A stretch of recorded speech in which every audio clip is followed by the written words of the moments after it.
প্যালেস্টাইনের ইতিহাস বুঝতে গিয়ে সবচেয়ে বড় ভুল হলো এটাকে হঠাৎ শুরু হওয়া একটা ধর্মীয় সংঘাত মনে করা।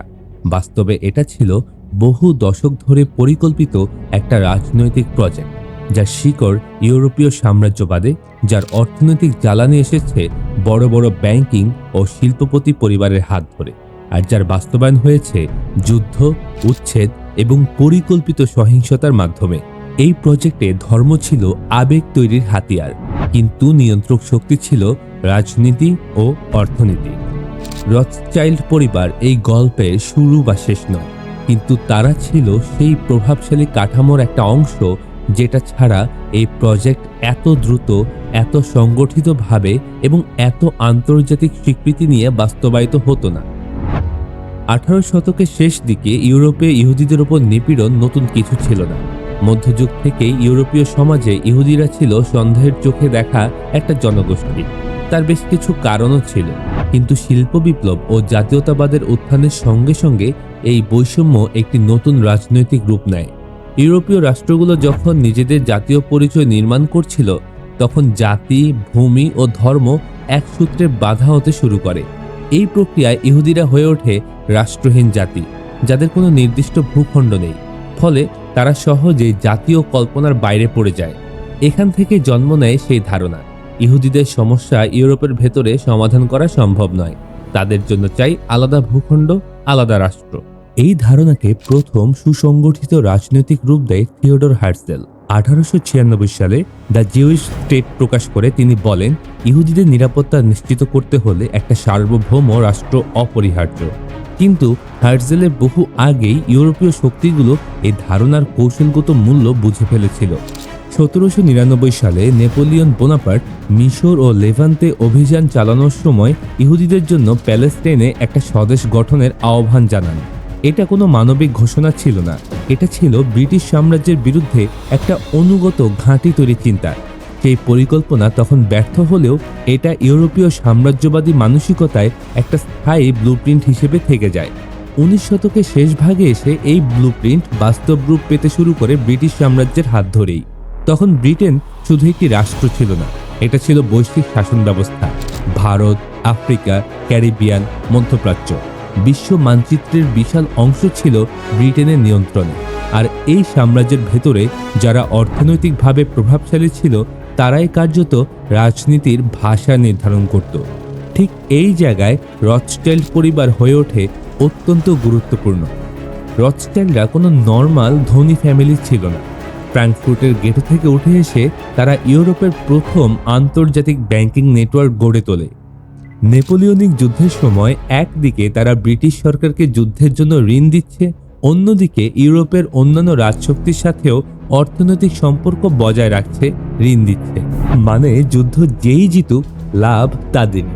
এর ফলে তারা শুধু অর্থনীতির নয়, কূটনীতিরও অবিচ্ছেদ্য অংশ হয়ে ওঠে। ব্রিটিশ রাজপরিবার, পার্লামেন্ট এবং অভিজাত সমাজে রথচাইল্ড নামটি হয়ে ওঠে বিশ্বাসযোগ্যতার প্রতীক। জায়নিস্ট নেতারা খুব ভালো করেই জানতেন, রাষ্ট্র আবেগ দিয়ে পাওয়া যায় না, রাষ্ট্র পেতে হলে চাই সাম্রাজ্যিক অনুমোদন। আর সেই অনুমোদনের দরজায় পৌঁছাতে হলে দরকার এমন একটি নাম যেটা ব্রিটিশ অভিজাত সমাজের কাছে সরাসরি গ্রহণযোগ্য। লর্ড লিওনেল ওয়াল্টার রথচাইল্ড ঠিক এই সেতুবন্ধনকারী চরিত্রেই পরিণত হন। একদিকে তিনি ব্রিটিশ অভিজাত শ্রেণীর অংশ, অন্যদিকে জায়নিস্ট আন্দোলনের প্রতীকী অভিভাবক।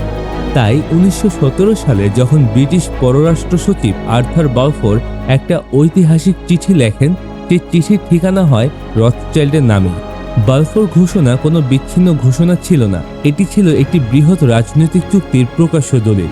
একই সময়ে ব্রিটেন আরব নেতাদের কাছে স্বাধীনতার প্রতিশ্রুতি দিচ্ছিল হুসেন ম্যাকমাহন চিঠিপত্রের মাধ্যমে। আবার একই সময়ে ফ্রান্সের সঙ্গে সাইক্স-পিকো চুক্তিতে মধ্যপ্রাচ্য নিজেদের মধ্যে ভাগ করে নিচ্ছিল। এই ত্রিমুখী প্রতারণার কেন্দ্রবিন্দু ছিল প্যালেস্টাইন। জাতীয় আবাসভূমি শব্দটি ইচ্ছাকৃতভাবে অস্পষ্ট রাখা হয়েছিল, কারণ ব্রিটেন জানত স্পষ্ট ভাষা ব্যবহার করলে স্থানীয় আরব জনগোষ্ঠীর প্রতিরোধ সামলানো যাবে না। এই অস্পষ্টতাই ভবিষ্যতের সংঘাতকে অনিবার্য করে তোলে। প্রথম বিশ্বযুদ্ধের পর অটোমান সাম্রাজ্যের পতনের সঙ্গে সঙ্গে ব্রিটিশ ম্যান্ডেট শুরু হলে প্যালেস্টাইনে পপুলেশন ইঞ্জিনিয়ারিং শুরু হয়। ইউরোপ থেকে পরিকল্পিতভাবে ইহুদি আবাসন বাড়ানো হয়। প্রথমে পোগ্রোমের শিকার ইহুদিদের, পরে নাৎজি নিপীড়নের শিকার মানুষদের ব্যবহার করে। জমি কেনা হয় আইনি কাগজে, কিন্তু বাস্তবে তার মানে ছিল হাজার হাজার ফিলিস্তিনি কৃষকের উচ্ছেদ। কারণ জমির মালিকানা ছিল দূরবর্তী ধনী জমিদারদের হাতে, আর চাষ করত স্থানীয় মানুষ। এই পর্যায়ে ব্যারন এডমন্ড রথস্টাইল্ড ও অন্যান্য ইউরোপীয় জায়নিস্ট ফান্ড প্যালেস্টাইনে কিবুৎজ, ওয়াইনারি, কৃষি কলোনি, শিক্ষা প্রতিষ্ঠান ও রেলপথ নির্মাণে অর্থ ঢালতে থাকে। ইউরোপীয় মিডিয়ায় এগুলোকে উন্নয়নমূলক প্রকল্প হিসেবে তুলে ধরা হলেও বাস্তবে এগুলো ছিল ভবিষ্যৎ রাষ্ট্রের অবকাঠামো। এই অবকাঠামোর ভেতর দিয়েই সামরিক সংগঠন, প্রশাসনিক কাঠামো ও সীমান্ত রক্ষার ধারণা তৈরি হয়। 1947 সালে জাতিসংঘের ডিভাইডেশন প্ল্যানিং ছিল এই দীর্ঘ প্রক্রিয়ার আন্তর্জাতিক স্বীকৃতি। সংখ্যাগরিষ্ঠ হয়েও ফিলিস্তিনিরা পেল কম ও বিচ্ছিন্ন ভূমি। এর পরের বছরই শুরু হয় 1948 সালের যুদ্ধ ও নাকবা। 7 লক্ষেরও বেশি মানুষ শরণার্থী হয়। 4 শতাধিক গ্রাম মুছে যায় মানচিত্র থেকে। এই উচ্ছেদ কোনো দুর্ঘটনা ছিল না, এটা ছিল রাষ্ট্র গঠনের পরিকল্পিত অংশ। এই প্রেক্ষাপটে জাতিসংঘের সাথে মধ্যস্থতাকারী ফলকে বার্নেডট হয়ে ওঠেন একটা ভয়ঙ্কর বাধা। তাকে স্রেফ একজন কূটনীতিক ভাবলে ভুল করবেন। এই ব্যক্তি দ্বিতীয় বিশ্বযুদ্ধের সময় হিটলারের চোখ ফাঁকি দিয়ে হাজার হাজার ইহুদিকে নাৎজি ক্যাম্প থেকে উদ্ধার করেছিলেন। অর্থাৎ তাকে ইহুদি বিরোধী বলা অসম্ভব। তবুও 1948 সালে তিনি হয়ে ওঠেন জায়নিস্ট প্রজেক্টের জন্য অগ্রহণযোগ্য, কারণ তার শান্তি প্রস্তাবে বলা হয়েছিল ফিলিস্তিনি শরণার্থীদের ফেরার অধিকার থাকতে হবে। এই একটি দাবি ইসরায়েল রাষ্ট্রের জনসংখ্যাগত ভিত্তিকে ভেঙে দিতে পারত। 17 সেপ্টেম্বর 1948 জেরুজালেমে জাতিসংঘের গাড়ি বহরে গুলি চালিয়ে বার্নেডটকে হত্যা করা হয়। হত্যাকাণ্ডটি চালায় লেহি নামের একটি জায়নিস্ট সশস্ত্র গোষ্ঠী। এই গোষ্ঠীর বহু সদস্য পরবর্তীতে ইসরায়েল রাষ্ট্রের রাজনৈতিক ও সামরিক কাঠামোর অংশ হয়ে যায়। হত্যাকারীরা শেষ পর্যন্ত শাস্তি পায়নি। বার্নেডটের পরিকল্পনাও বাতিল হয়। এই ঘটনায় প্রমাণ করে এই প্রজেক্টে সহিংসতা ছিল ব্যতিক্রম নয়, বরং বিগ প্ল্যানের অংশ। এই একই প্যাটার্ন আরও স্পষ্টভাবে দেখা যায় আইজ্যাক রবিনের ক্ষেত্রে। রবিন কোনো আদর্শবাদী শান্তিবাদী ছিলেন না, তিনি ছিলেন ইসরায়েলের যুদ্ধজয়ী জেনারেল। 1967 সালে 6 ডে ওয়ারের অন্যতম নায়ক। কিন্তু সময়ের সঙ্গে সঙ্গে তিনি বুঝেছিলেন চিরস্থায়ী দখল, বসতি সম্প্রসারণ এবং ফিলিস্তিনিদের সম্পূর্ণ অস্বীকার ইসরায়েলের নিরাপত্তা নিশ্চিত করবে না, বরং দেশটিকে একটা স্থায়ী যুদ্ধাবস্থায় আটকে রাখবে। এই উপলব্ধি থেকেই 90 দশকে তিনি অসলো চুক্তির পথে হাঁটেন এবং ইয়াসির আরাফাতের সঙ্গে হাত মেলান। এই সিদ্ধান্তই তাকে ইসরায়েলের ভেতরে চরম ডানপন্থী জাতীয়তাবাদী ও ধর্মীয় গোষ্ঠীগুলোর প্রধান শত্রুতে পরিণত করে। এই সময়ে ইসরায়েলের রাজনীতিতে সবচেয়ে জনপ্রিয় বিরোধী শক্তি ছিল লিকুদ পার্টি, যার নেতৃত্বে ছিলেন বেনিয়ামিন নেতানিয়াহু। অসলো চুক্তিকে তারা প্রকাশ্যে ইহুদি রাষ্ট্রের সঙ্গে বিশ্বাসঘাতকতা বলে আখ্যা দেয়। নেতানিয়াহু ও তার দলের নেতারা একের পর এক সমাবেশে রবিনকে ইহুদি আইনের শত্রু, আরবদের কাছে দেশ বিক্রি করা মানুষ বলে চিত্রিত করতে থাকে। 1995 সালে তেল আবিব ও জেরুজালেমে আয়োজিত একাধিক বিক্ষোভে রবিনের পোস্টারকে নাৎজি ইউনিফর্মে দেখানো হয়। তাকে হিটলারের সঙ্গেও তুলনা করা হয়। এমনকি কিছু সমাবেশে রবিনকে হত্যা করা জায়েজ, এই ধরনের ধর্মীয় উস্কানিমূলক স্লোগানও শোনা যায়। এই বিক্ষোভগুলোর অনেকগুলোতেই লিকুদ নেতারা উপস্থিত ছিলেন। বেনিয়ামিন নেতানিয়াহু এসব সমাবেশে বক্তব্য দেন, যদিও পরে তিনি দাবি করেন তিনি সহিংসতার আহ্বান জানাননি। কিন্তু রাজনৈতিক বাস্তবতা হলো এই ভাষা ও পরিবেশই একজন হত্যাকারীর জন্য মেন্টাল ভ্যালিডেশন তৈরি করে দেয়। 1995 সালে 4 নভেম্বর তেল আবিবে এক শান্তি সমাবেশ শেষে ইগিল আমির নামের এক ইহুদি ধর্মীয় চরমপন্থী রবিনকে গুলি করে হত্যা করে। আমির আদালতে স্পষ্টভাবে বলে সে ধর্মীয় আদেশ অনুসরণ করেছে। তার মতে ফিলিস্তিনিদের ভূমি দেওয়ার সিদ্ধান্ত ছিল ইহুদি ধর্মীয় আইনের বিরুদ্ধে, তাই রবিনকে হত্যা করা ধর্মীয় কর্তব্য। রবিন হত্যার পর তদন্তে দেখা যায় এই ধরনের উস্কানিমূলক রাজনৈতিক পরিবেশ দীর্ঘদিন ধরেই তৈরি হচ্ছিল। একটি গণতান্ত্রিক সমাজে যখন বিরোধী নেতাকে নিয়মিতভাবে দেশদ্রোহী হিসেবে চিহ্নিত করা হয়, তখন সেই সমাজ নিজেই সহিংসতার পথ বেছে নেয়। রবিনের মৃত্যুর পর শান্তি প্রক্রিয়া কার্যত ভেঙে পড়ে।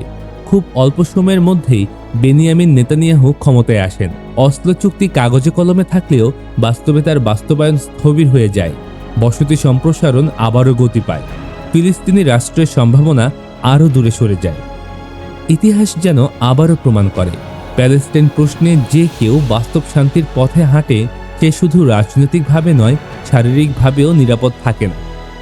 বার্নার্ডট থেকে রবিন, এমনকি আনোয়ার সাদাত পর্যন্ত ইতিহাস কিন্তু একই কথা বলে, প্যালেস্টাইন প্রশ্নে যেই শান্তির পথে হাঁটবে সেই টার্গেটে পরিণত হয়। ফলে টু স্টেট সলিউশন কাগজে টিকে থাকলেও তা কখনোই বাস্তবায়িত হয়নি।